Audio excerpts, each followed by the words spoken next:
Welcome to the Extra Mile podcast for bar exam takers. There are no traffic jams along the extra mile when you're studying for your bar exam. And now your hosts, Jackson Mummy and Megan Saya from Celebration Bar Review. Hey, everybody. Welcome to episode 362 of the Extra Mile podcast for bar exam takers. This is Jackson. My co-host Megan is taking the week off. She will be back next week, and we will be catching you up on all things bar exam related. We do have one big announcement to share with you today about the bar exam coming up in February of 2022. And then we're going to share with you an interview I recently conducted with one of our successful California bar takers from the February 2021 exam. This was one of only 1,151 people in the entire state of California to pass the bar exam in February. And we're very proud of Chase and what she did. And I think you're going to really enjoy that conversation. If this is your first time on the podcast, welcome. We're glad to have you with us. We come to you in both audio and video formats. To watch today's episode, you can go to celebrationbarreview.com/362. That's the episode number, and you can watch the entire episode. If you prefer to get your podcast via audio, you can do that as well. You can go to Apple Podcasts or iHeartRadio or Spotify or Amazon Podcasts or just about any place that podcasts are syndicated. Make sure you subscribe to one of those and you will receive all of the episodes as they come out. In any event, we are glad to have you with us. We are now 52 days, as I'm recording, until the July 2021 exam. That is hard to believe. It feels like we've been going nonstop since early in 2020. And so it will be honestly nice to take a little bit of a breath after this July exam is up. But we still have a long way to go to get to that July test. And so we're glad to have you spend a bit of time with us today. Now, I told you that there was some big news in the bar exam world, and I want to briefly share that with you, and Megan and I will break that out in more detail next week. But the news is this. The National Conference of Bar Examiners announced this week that they will be giving the February 2022 bar exam only in an in-person format. That's right. There'll be no more online bar exams as far as the NCBE is concerned. Now, this is a surprising announcement on a couple of levels. One is that the examiners have been talking about how great the online testing world has been, and it's a bit of a surprise that they're now going to go back to the way things were before the COVID-19 pandemic. It's also surprising because in 2024 or 2025, when the new version of the bar exam is released, the presumption has been really pretty much all along that version would be an online test. So it seems a bit odd that they're going online right now, then in person in 2022 and for a couple of years, and then back to online. Nonetheless, that seems to be what is happening.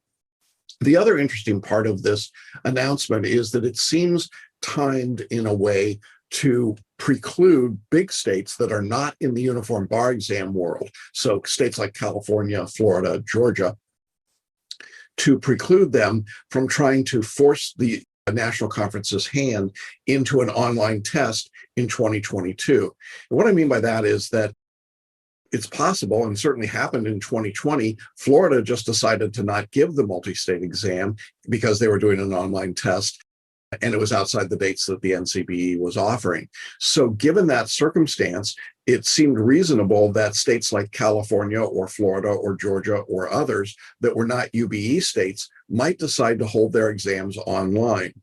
It looks like what the NCBE was doing was to say before any of those states made that announcement, not so fast. If you're going to go online, you're going to go without the multi-state exam, the MBE, and without the MPT. So that was an interesting decision that they made.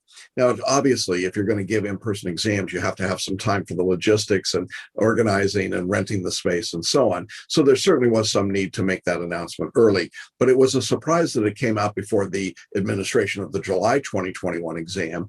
And it means now that if you were thinking about taking the exam in July of 2021 or February of 2022, you now have an added factor to consider, which would be travel and the location and taking the test in person versus online. If you're taking the bar exam in a UBE jurisdiction, there is no doubt it will only be in person in February 2022.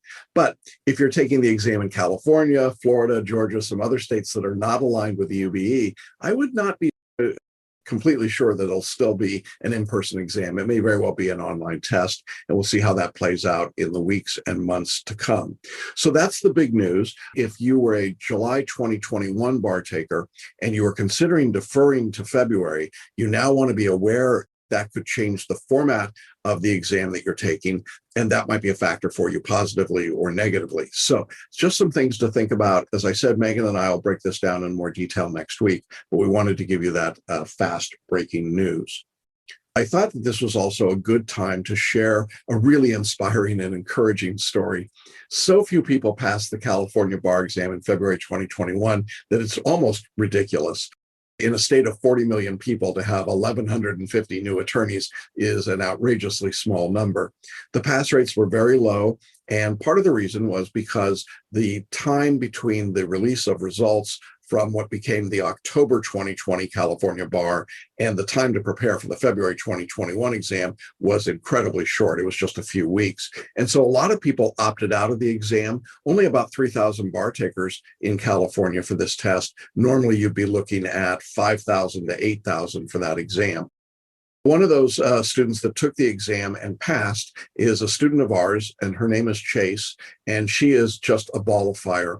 She is a lot of fun. I think you're going to really enjoy the interview. She's going to talk about the tools that she used in order to go from failing the exam previously to passing, and it's a great story, and it's inspiring and encouraging, and we wanted to share it with you today because we know that at about this point in the studies, it starts to get pretty tough on people, and it's easy to feel discouraged. And believe me, if anybody could make you feel up and ready to go, it's going to be our guest today.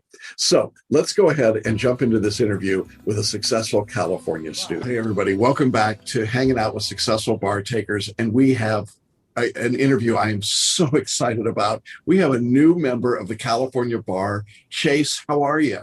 I am good. How are you? Good. You told me right before we started you got sworn in yesterday, huh? Yes, I did. There's even a little picture, the judge by the seal. It was really cool. It was a really cool experience. That is cool. For those that don't know, there were only 1,151 new members of the California Bar that were admitted out of the February 2021 exam.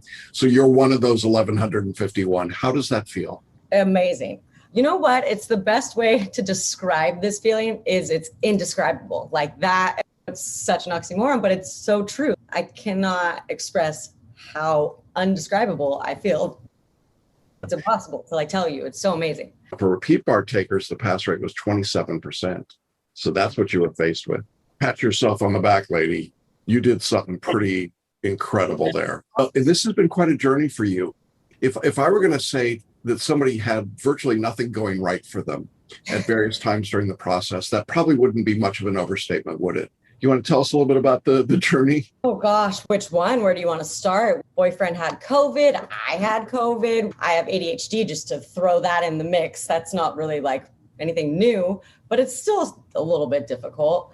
Yeah. Really, I had family members going to jail. I had people in and out of the hospital a lot. It was like if you were watching a soap opera, you can catch up on a soap opera in one episode.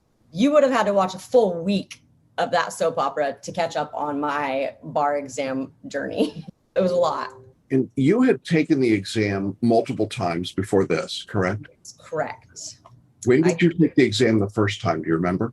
Forever ago. I graduated in 19. I took the February 20, the October 20, this February 21. And so you had that process of the weird October 2020 bar exam and all the strangeness that went there. And you were coming close, but you weren't quite there. What made you decide to sit for the February exam with such a short window of time to prepare? Because of the score that I got on the October exam. The one I took before when I did the big box review program, I was doing IRAC, that whole situation. I don't even want to talk about those scores. They weren't pretty, but I switched over. I started using you guys. I love the FLA format. So that's my get down. And I was so close. I was a reread. My actual writing scores were a 1459 or something like that. So they were way above passing, but my MBE scores were a little short. And we only had that 100 MBEs that time during the October exam. So I was too close to not keep going right then and just being persistent. And I feel like now I know more law than any lawyer in my town. That's for sure. Because I just stayed gung-ho ready and wanted to get it done in one step after another. But anyway, I took it again because it was still fresh. It was right there and I was so close. I didn't want to lose a bunch by pushing it off. And I wanted to emphasize that because I think sometimes people get scared away and they get discouraged. They get close and they think, I'm just never going to get there. That was never your attitude. It was always, I can do this. I know I can do it. You saw the growth. You saw what was happening. We're going to talk about some of the tools that you used in our course because you took advantage of a lot of different things. But I think that it's important at the beginning to tell our audience that you just simply didn't let COVID or ADHD or the previous failures or any of those things define you. Is that right? No, not at all. It was like more of a motivation. Like the way I look at it, and I think that everyone that has gone through law school, we've already done so much. Like we didn't get this far to only come this far. So I don't care how many times you fail, if it's 15 or if it's 5 or if it's 1. You didn't come this far to just come this far. Like you want to pass the bar. And that's just the start of your career. Truly, I knew in my mind, I knew in my heart that I would pass the bar eventually. I couldn't promise you when, but I knew I was going to. It was definitely going to happen. So I just kept pushing through. If it was another fail, because that short window between the October and the results coming out in January and then the February right then, 35 days you had to study in between time. Who cares? Like, why not take it again? If I already know in my head I'm going to pass eventually, might as well try again. The more times I can try, the better. So I feel like pushing it off would have been a way of doubting myself, I think is how I would put that, because I know I was going to pass. I just didn't know which exam I was going to pass. Like, when were they going to give me the one that I just nailed? And it so happened to be that one. I think that's great. And I think that's really encouraging to people. Let's talk a little bit about some of the tools that helped you move from not being passing and then being successful on this test. One of them was photo reading. Can you talk a little bit about that? Yes. So photo reading is still an anomaly to me. I'm like, I don't really understand it, but I do because I know the things that I'm actually, so everything you say and everything that is presented to you and you follow in the program is all true. I'm still like, how does this work? But it does. You just have to trust it. It's a full faith thing. Jump in, arms crossed, you're falling in. Like, you just have to go. Because getting really close to the bar exam, both times when I used your program the week prior, that's when you start dreaming about the law and things you'll just start clicking. Like, you'll read something or read a past exam that you didn't even actually study that hard this go around. Like, you didn't really study, but you know it. And you're like, okay, that's a good feeling. Like, I didn't necessarily study that, but I know the answer to this. Like, I got this. So that only hits, but the week before the exam. So it's not a lot of time for you to have faith in it. You just have to trust yourself. And now I still use it. It's awesome. Photo readings, just do what they say. It's hard to explain. And when people haven't done it, they think it's woo, but it really works. And you have this deeper knowledge. So that was one of the tools. But I think the other thing that was really key for you, at least as I looked at it, is that you worked with our California senior editor, Megan Saya, and worked on your writing and just generally keeping focused on your work. And I know you had these video conferences with Megan, you sent in work, you talked, and Megan would tell me afterwards and said to me going into the exam, Chase is going to pass. She kept telling me as you were going along that she said, she's got it. She's in the zone. She's going to make it happen. She was totally not surprised. Talk a little bit about what those sessions with Megan were like for you, if you would. So doing another form of writing, most people do IRAC. That's just what people do. It's just a thing. It's like if you're out of law school, you know what IRAC is. If you're taking the bar exam, you know what IRAC is. IRAC and ADHD brain don't mix. They hate each other very much. And I cannot find there's no mediator to mend that love or hatred. It's just not going to happen.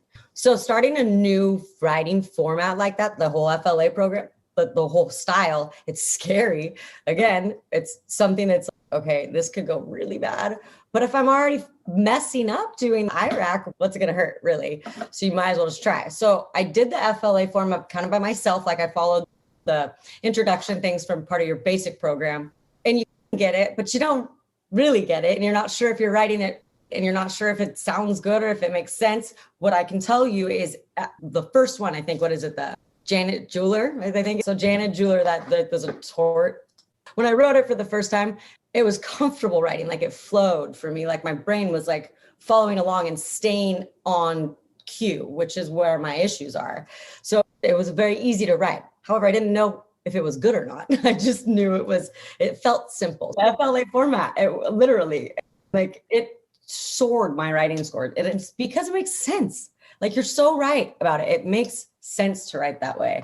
And I give you 97% of my passing is because of you. The other 3 is just my stamina. Honestly, the FLA format soared me for sure. So with Megan and having the one-on-ones with her, she could break down like where I have a problem with time. Timing is a huge issue for me. It always has been my whole life. But timing was big for me when I failed bar. And so Megan literally would walk through and be like, we can cut this out. We can cut this out. We can cut this out. And we would just pick apart my exams to where I was like, okay, that makes sense. Next one I write, I will pay attention to what she just said. And I did. I infiltrated everything that she told me to do.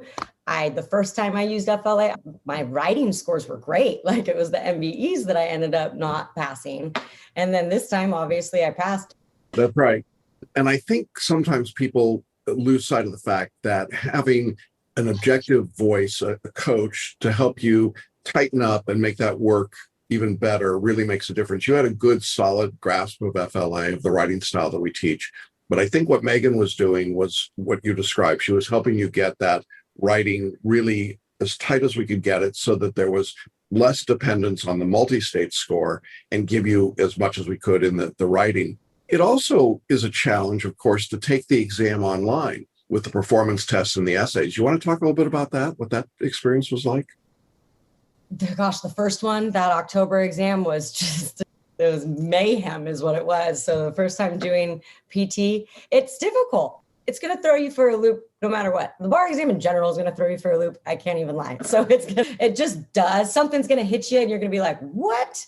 In my case, it was the PT. Not that the PT was hard, but writing it out with the whole online thing and the PDFs, it's hassle. But literally, I feel like I'm being really redundant when I say this, but just listen to Jackson and listen to what Celebration Bar tells you to do. Be calm, cool, and collected when you're in there. Like, I know I seem sporadic right now because I'm a very characterized and flamboyant person, but during the bar, I feel like I literally probably didn't move. And that's good because you can't. You're not allowed to move your head. So focus on that. That works. And you just roll with the punches. If your PDF little thing isn't pulling out, great. Go to the other way to look at it. If your highlighting isn't working, great. Don't highlight or italicize it, underline it. I don't know. There's always another way to handle it.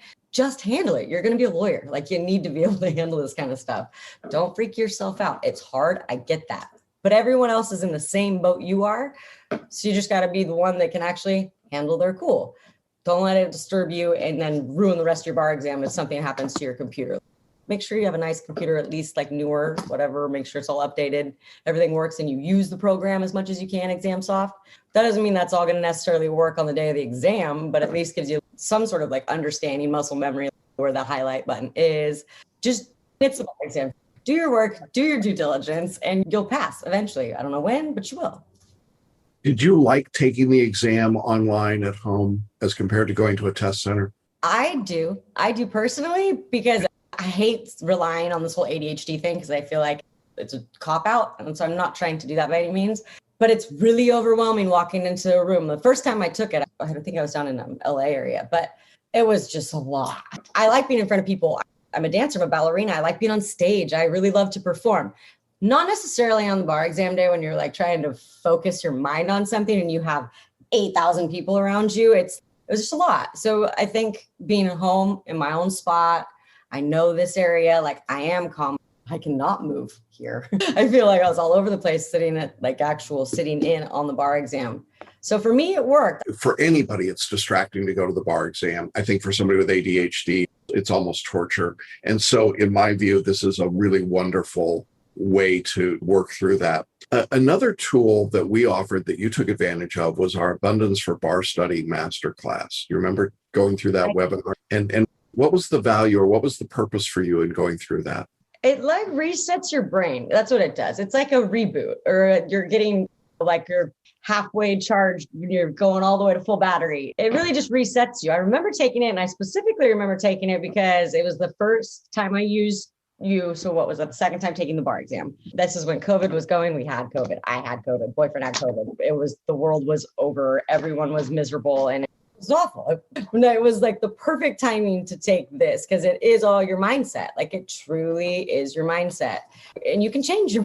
I don't remember exactly what it is, but go through it. You'll understand what I'm trying to say here. You are in control of the way your brain works, and you are in control of the way your feelings are and how you handle your feelings. There was something where you told us move somewhere, like stretch or something. Yeah. We're really just trying to help you get comfortable with your emotions and the stress and the anxiety and be able to be in the right mental framework to be able to study. And I thought for you, that was particularly important because you had such a great attitude, but everything was coming at you. There were so many things going on. It was so difficult. And of course, you're taking the hardest bar exam in the country. Very few people pass. And it's easy to get discouraged and get freaked out. And so what I liked was that you brought this resilience of spirit. But what we needed to do was to tame it a little bit and channel it so it would be really productive for you on the exam. That's a perfect way of putting it. Nail on the head. So let's talk a little bit. You've got this very short swing between the October results coming back, sitting for the February exam, that everyone is freaked out about the test and taking it. What is it like for you sitting down then in February online? Now you get the full multi-state 200 questions instead of 100. Did you feel more confident going into that exam? Because most people were feeling less confident because of the timing. But how did it feel to you? Like I said, I think where my mindset was, it's just another exam I'm going to take. If I fail, I fail. If I don't. So I was, of course, like I make that sound so nonchalant, like no big deal if I fail a bar exam, because no one wants to fail a bar exam. I totally get that. I am a bar failer, so I know the feelings and it sucks. So don't get me wrong when I'm saying that it's no big deal.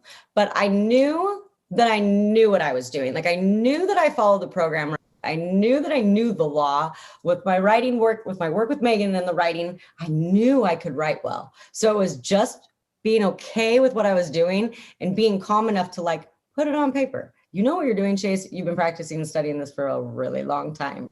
So it was like, I've done the program, I've done the online, I've done the exam soft. I know about the 15-minute break thing. You know where you are, you know your computer. So then it's just game on.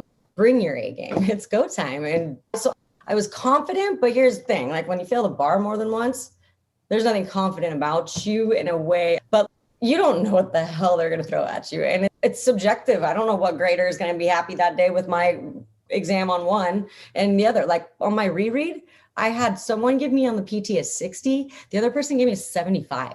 Like 15-point difference. Are you kidding? So it is a little subjective with the readers.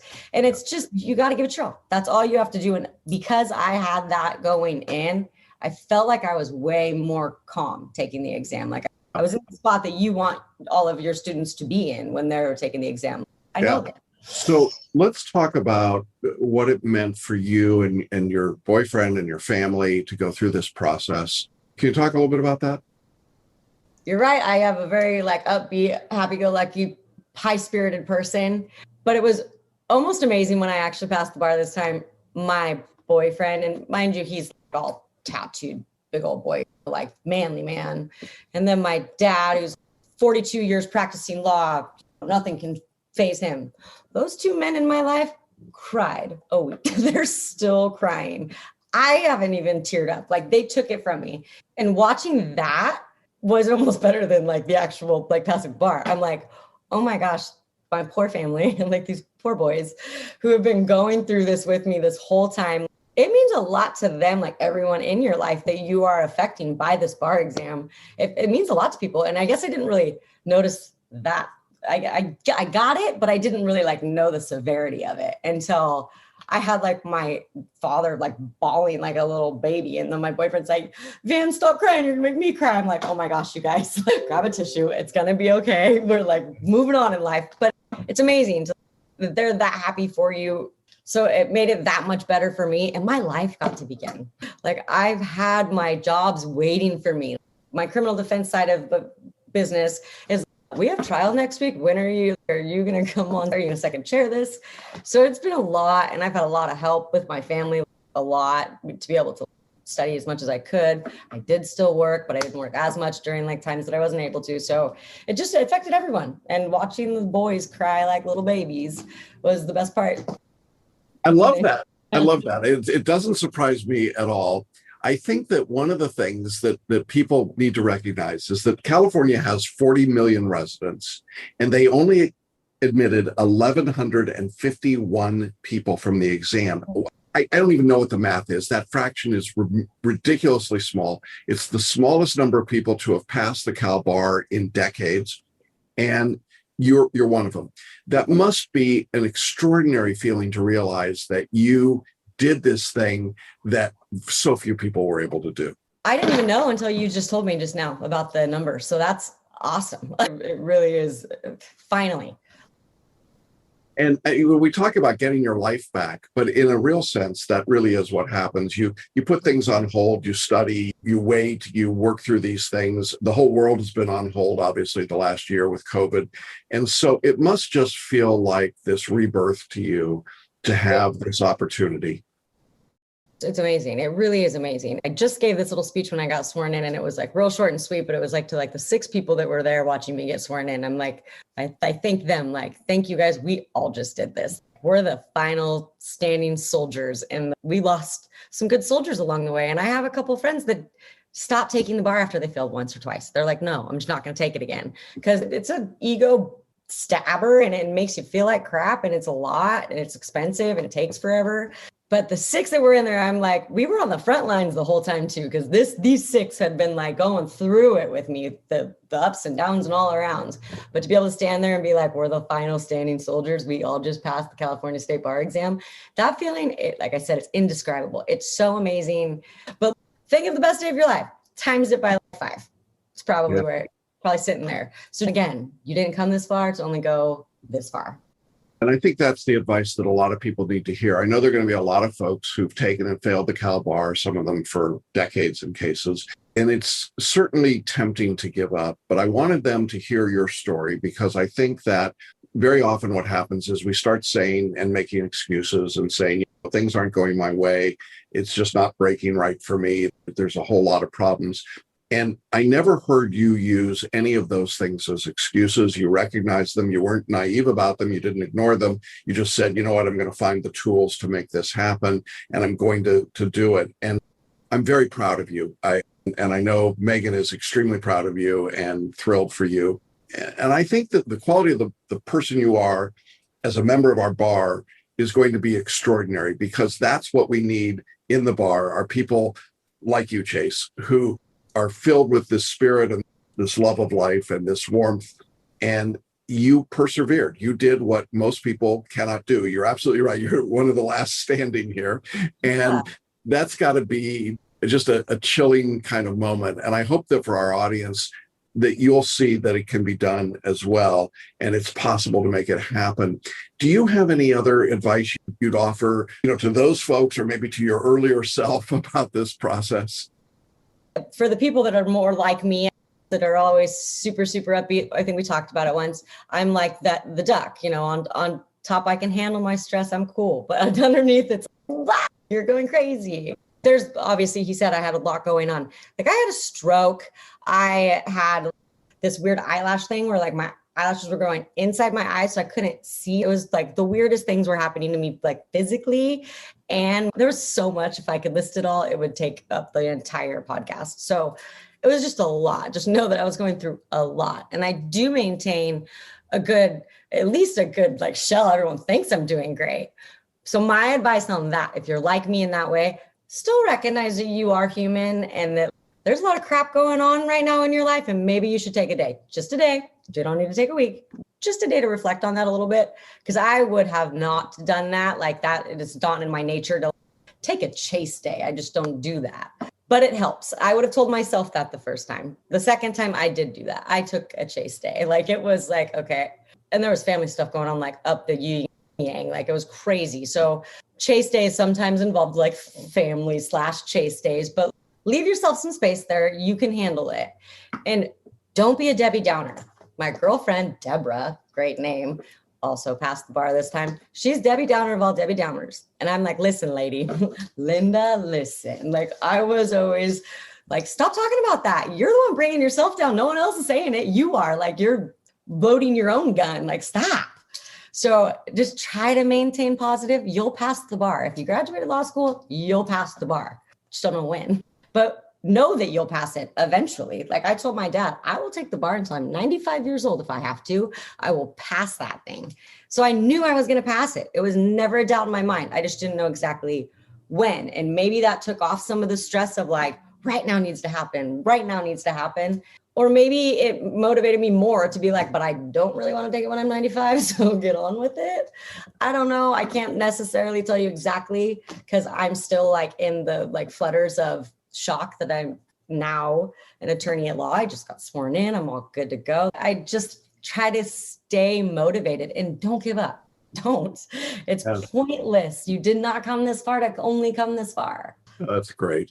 Listen, I'm glad you didn't have to wait till you were 95 to pass the bar. I think you got a lot of productive years ahead of you as a member of the Cal Bar. We're so glad that we could be part of the journey with you. We're proud of you. We're excited for you. I'm just so thrilled and so excited and glad that we could do this interview. I know that there will be people watching who will be like, I can do that. Okay, I'm there. I'm with Chase. And we're going to take a Chase day and then I'm going to get after it. Thank you so much for being with us. And just want to tell all of our audience, look, it is possible. It can be done. And this lady worked through an incredible number of challenges to get there.